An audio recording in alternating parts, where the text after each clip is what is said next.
बिस्मिल्लाहिर्रहमानिर्रहीम। अस्सलाम वालेकुम नाज़रीन इकराम, मैं हूं मखदूम शहाबुद्दीन और आप देख रहे हैं मेरा फेसबुक और यूट्यूब चैनल। उम्मीद करता हूं आप सब लोग बखैर वाफियत होंगे और जहां भी होंगे अपने अहले खाना समेत खुश भी होंगे और महफूज भी। इय्याका नअबुदु व इय्याका नस्तईन। ऐ अल्लाह, हम तेरी इबादत करते हैं और तुझसे ही मदद मांगते हैं। आज 6 अप्रैल 2025 इतवार का दिन है और आज के दिन एक जानिब तो बलूचिस्तान तो वहीं दूसरी जानिब खैबर पख्तूनख्वा में दमादम मस्त कलंदर होने जा रहा है। अख्तर मेंगल का धरना, और अब ये धरना एक जानिब तो लॉन्ग मार्च में कन्वर्ट होने जा रहा है, लेकिन किस तरह से इस धरने का घेराव कर लिया गया है और बलूचिस्तान में सूरत हाल कशीदा है, इस हवाले से कुछ इंपॉर्टेंट डिटेल्स हैं जो आपके सामने रखनी है। और आज अख्तर मेंगल की गिरफ्तारी का खदशा भी पैदा हो चुका है। तो वहीं दूसरी जानिब पेशावर में जानिसाराने इमरान खान कन्वेंशन मुनक्किद होने जा रहा है। ये जानिसारान कौन है? ये वो लोग हैं जिन्होंने बनी गाला के बाहर कैंप्स लगाकर और बाद में जमान पार्क के बाहर कैंप्स लगाकर इमरान खान साहब की हिफाजत की थी। ये वो लोग हैं जो इमरान खान साहब के लिए जान भी देने से गुरेज नहीं करते और मुराद सईद ने अब इन्हें एक्टिव किया है। आज का ये कन्वेंशन इस सिस्टम के लिए एक बड़ा इंपॉर्टेंट मैसेज होने जा रहा है। तो वहीं दूसरी जानिब आजम सवाती, जो कि इमरान खान साहब से एक अहम तरीन मुलाकात भी कर चुके हैं, उन्होंने कुरान करीम को सामने रख के, कुरान पर हाथ रख के हल्फ उठाकर कुछ इंकशाफात किए हैं। एस्टैब्लिशमेंट के साथ मुज़ाकरात, जनरल आसिम मुनीर के साथ डायरेक्ट रवाबित की कोशिशें और आजम सवाती को इमरान खान साहब से धरने और एहतजाज खत्म करने के लिए किसने कहा और किसने भेजा, इस हवाले से कुछ बड़ी इंपॉर्टेंट डिटेल्स हैं जो आपके सामने रखनी है। सबसे पहले नाज़रीन कराम, बलूचिस्तान का मामला जो है वो डिस्कस कर लेते हैं। इस वक्त आपको मालूम है कि पूरे के पूरे पाकिस्तान में ही सूरत हाल गंभीर है, कशीदा है और ये जो एक टोला हमारे मुल्क के ऊपर नाफिज है, इनसे मुल्क चल नहीं रहा। सिंध के अंदर दरिया बचाओ तहरीक चल रही है, खैबर पख्तूनख्वा के अंदर दहशतगर्दी के खिलाफ अमन मार्च जो है और अमन जरगे जो है वो मुनक्किद हो रहे हैं। तो बलूचिस्तान के अंदर भी सूरत हाल कोई ज्यादा अच्छी नहीं है और वहां पर भी अख्तर मेंगल का एहतजाज आप सबके सामने है। और अख्तर मेंगल ने जो लखपास में धरना दिया हुआ है और उस धरने में तहरीक तहफ़्फ़ुज़ आईन पाकिस्तान की क़यादत ने शिरकत करके ये मैसेज दिया कि पूरी की पूरी ऑपोजिशन बलूचिस्तान के अंदर सियासी क़यादत के साथ खड़ी है। अब अख्तर मेंगल जो है उन्होंने आज ऑब्वियसली लॉन्ग मार्च का ऐलान कर रखा है और हुकूमत बलूचिस्तान के तर्जुमान जो हैं शाहिद रिंद, उन्होंने स्टेटमेंट दिया है कि Balochistan national party red zone में एहतजाज करना चाहती तो है लेकिन हम उसकी इजाजत इन्हें नहीं देंगे।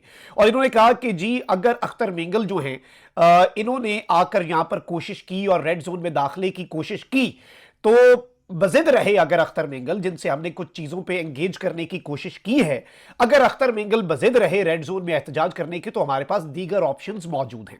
अब ये इत्तलात आ रही हैं अख्तर मेंगल के धरने से, जो कि अब लॉन्ग मार्च में कन्वर्ट होगा। अख्तर मेंगल के धरने का घेराव कर लिया गया है और अल्लाह ना करे लेकिन कशीदगी जो है वो बढ़ सकती है। और जाहिर बात है कि ये निज़ाम, ये हुकूमत, ये सिस्टम आपको इससे पहले भी मालूम है, बहुत अच्छे तरीके से मालूम है कि ये चीज़ों को किस तरह से लेकर चलते हैं, ये मुल्क को किस तरह से चलाना चाहते हैं, ये किस तरह से एहतजाजों को और किस तरह से तहरीकों को, धरनों को, प्रोटेस्ट को रोकते आए हैं। तो बलूचिस्तान के अंदर भी things might not be different than what we have been witnessing in the country for the last 3 years. पिछले 3 साल से जो हम बाकी पाकिस्तान के हर कोने में देख रहे हैं एहतजाज को कि जिस तरह से कुचला जाता है, अल्लाह ना करे लेकिन निज़ाम का इस वक्त जो एजेंडा है वो यही लग रहा है। हुकूमत बलूचिस्तान ने धमकी भी दे दी है कि हमारे पास दीगर ऑप्शंस मौजूद हैं। इस सब के अंदर अख्तर मेंगल जो है उनकी गिरफ्तारी का खदशा भी मौजूद है, वो खतरात जो हैं वो भी मंडला रहे हैं। लेकिन सवालात यहां पर कुछ और हैं। सवालात यहां पर यह भी हैं कि क्या अख्तर मेंगल को अगर ये गिरफ्तार कर लेते हैं चीजें ठीक हो जाएंगी, अमन व अमान की सूरत हाल बेहतर हो जाएगी। एक और सवाल यह भी है कि अगर इस धरने के ऊपर धावा बोल दिया जाता है, क्या ये दहशतगर्द हैं जो बैठे हुए हैं? नहीं, ये तो अमन की बात कर रहे हैं, ये तो अपने हुकूक की बात अगर कर रहे हैं तो आप इनसे एंगेज करें और इनके मुतालबात को तस्लीम करें। इस तरह से डराने धमकाने से, धमकियां देने से तो कुछ होगा नहीं। तो आज का दिन बलूचिस्तान पर आपने खुसूसी नजरें रखनी है, हम भी अपनी नजर बलूचिस्तान पर रखेंगे क्योंकि वहां से कुछ बहुत बड़ी डेवलपमेंट्स जो हैं वो हम देखने में आ सकती हैं हमें। अच्छा, वहीं दूसरी जानिब आपको मालूम है कि एक तरफ तो सिस्टम जो है उसने पाकिस्तान तहरीक इंसाफ को पूरे तरीके से खत्म करने की कोशिश की पिछले 3 साल से, लेकिन पीटीआई खत्म नहीं हो सकी और उसमें पीटीआई की मौजूदा लीडरशिप पे हम हजारों सवालात उठाते हैं, बहुत से उसमें लोग मैनेज भी हैं, लेकिन मसला यह है कि लीडरशिप के साथ तो अवाम का ताल्लुक ताल्लुक है ही नहीं। अवाम का ताल्लुक, अवाम का वास्ता डायरेक्ट कैदी नंबर 804 इमरान खान के साथ है। ये एक अटूट रिश्ता है, ये तारे मोहब्बत की जो हैं ये डायरेक्ट हैं, और इमरान खान जो है वो अवाम की उम्मीद है, और अवाम जो है ना वो इमरान खान की उम्मीद और ताकत है। ये चीज याद रखिएगा। तो अब इस सब के अंदर एक ऐसे मौके पर जब खान साहब से मुलाकातें बंद हैं, सिर्फ कंट्रोल्ड मुलाकातें हो रही हैं, खान साहब की स्टेटमेंट्स जेल से नहीं आ पा रही हैं, और वो भी कंट्रोल्ड और सेंसर्ड है। और इमरान खान साहब ने तो कहा था कि ईद के बाद सड़कें गर्म होंगी, लेकिन उसके बाद जो मुलाकातें हुई उनके बाद इस तरह की कोई बात बाहर नहीं आई। तो अब इस सब के अंदर मुराद सईद ने लीड ली। मुराद सईद ने कहा कि सिंध के नौजवानों को भी हम पूरे का पूरा एजेंडा जो है वो भेज देंगे, बाकी भी जो कुछ भी हम हैं वो सब कुछ कर रहे हैं, और जितना कुछ हम कर सकते थे वो हमारी प्लानिंग इस वक्त मुकम्मल है, पंजाब से लेकर खैबर पख्तूनख्वा। और सबसे पहली जो चीज मुराद सईद साहब ने कही वो ये थी कि आज यानी कि इतवार हम जानिसाराने इमरान खान कन्वेंशन पेशावर में बुलाएंगे। अब मैं आपको ये बता दूं कि इस हवाले से जो निश्तर हॉल है पेशावर वो बुक करवा लिया गया है, तैयारियां मुकम्मल हैं, और आज ये कन्वेंशन होने जा रहा है। और इस कन्वेंशन में कौन से नौजवान शिरकत करेंगे? वो नौजवान शिरकत करेंगे जो मुराद सईद की क़यादत में कैंप लगाए रखा, जिन्होंने बनी गाला के बाहर भी इमरान खान की हिफाजत के लिए और जमान पार्क के बाहर भी। तो अब वो नौजवान भी एक्टिव हो चुके हैं, और ये वो नौजवान है जानिसाराने इमरान खान। जब एहतजाज और धरने और लॉन्ग मार्चेज होते हैं तो ये फ्रंट पे होते हैं, जो रास्ते खाली करवाते हैं और फस्तायत का पहली सफ में खड़े होकर मुकाबला करते हैं। तो आप समझ जाएं कि इन्हें दोबारा से एक्टिव करने का मतलब क्या है, पीटीआई किस तरफ को जा रही है, और एहतजाज की तैयारी इस वक्त पूरी है, 100% पूरी है। आगे बढ़ते हैं नाज़रीन इकराम, आजम सवाती साहब की बात कर लेते हैं, क्योंकि आजम सवाती साहब ने भी इमरान खान साहब से एक मुलाकात की, और उसके बाद बहुत सी बातें हो रही हैं। और इससे पहले अमेरिका से जो वफ्द आया वो भी हदफ तनकीद बना। अच्छा, जो बंदा वैसे इस कदर अवाम के अंदर इस वक्त जज्बात गर्म है कि जो बंदा मामलात के अंदर इन्वॉल्व होता है तो वो भी अवामी कटहरे में आकर खड़ा हो जाता है, जो चाहे मुज़ाकरात या कम्युनिकेशन के लिए ही आगे बढ़ता है। अब आजम सवाती साहब भी अवामी कटहरे में है। अब आजम सवाती साहब ने कुरान करीम को सामने रखकर, कुरान पर हाथ रखकर जो हल्फ उठाया है और कुछ इंकशाफात किए। इससे पहले आपको याद है एक मरतबा अडयाला जेल के दरवाजे सुबह सुबह खोले गए थे, और 22 अगस्त का जलसा जो है वो मुलतवी करवाना था, तो आजम सवाती साहब उस टाइम गए थे।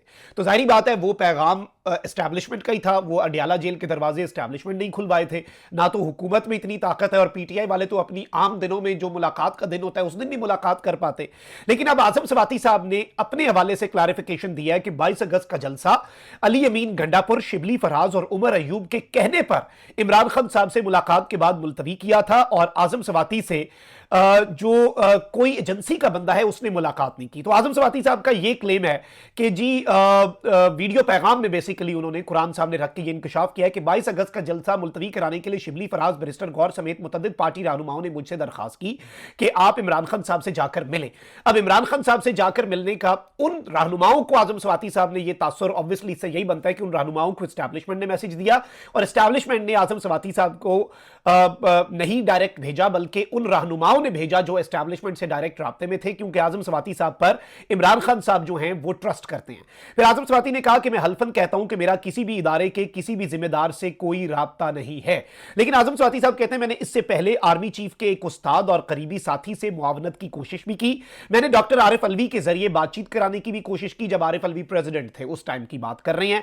मैंने एक एंकर के जरिए बातचीत की भी कोशिश की, और तमाम कोशिशों के बावजूद बातचीत के दरवाजे नहीं खोले गए। यानी उस तरफ से स्टबर्ननेस दिखाई गई, उस तरफ से जिद पकड़ी गई कि हमने बातचीत नहीं करनी, ऑल्दो मैंने उस वक्त मुज़ाकरात की बहुत सी कोशिश की थी।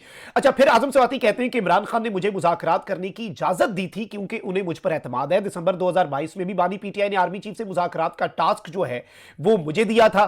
तमाम कोशिशों के बावजूद बातचीत के दरवाजे नहीं खोले गए, और ये बहुत बड़े इंकशाफात हैं। और जाहिर बात है इन्होंने जो बाहर बैठे हुए कुछ व्लॉगर्स हैं, इन्होंने कहा कि जो मुल्क से बाहर बैठकर कुछ लोग डायरेक्टली मुझ पर एस्टैब्लिशमेंट का बंदा होने का इल्जाम लगा रहे हैं ना, इन्होंने उनकी बातों को बेसिकली काउंटर किया है आजम सवाती साहब ने। और वो कहते हैं कि भाई मेरा डायरेक्ट एस्टैब्लिशमेंट से कोई ताल्लुक नहीं है, ना मेरा कोई तल्लक वास्ता है। मैंने 22 अगस्त का जलसा इन लोगों के कहने पे मुलतवी करवाया, इनका कोई डायरेक्ट राब्ता हो तो मैं क्या कह सकता हूं। और फिर इन्होंने ये कहा कि मैंने इससे पहले कोशिशें कुछ की थी। तो ये आजम सवाती साहब का मौक़िफ़ है जो आपके सामने रखना बहुत ज्यादा जरूरी था। कमेंट सेक्शन में राय का इजहार जरूर करें। अपना बहुत ख्याल रखें। अल्लाह निगहबान। पाकिस्तान जिंदाबाद।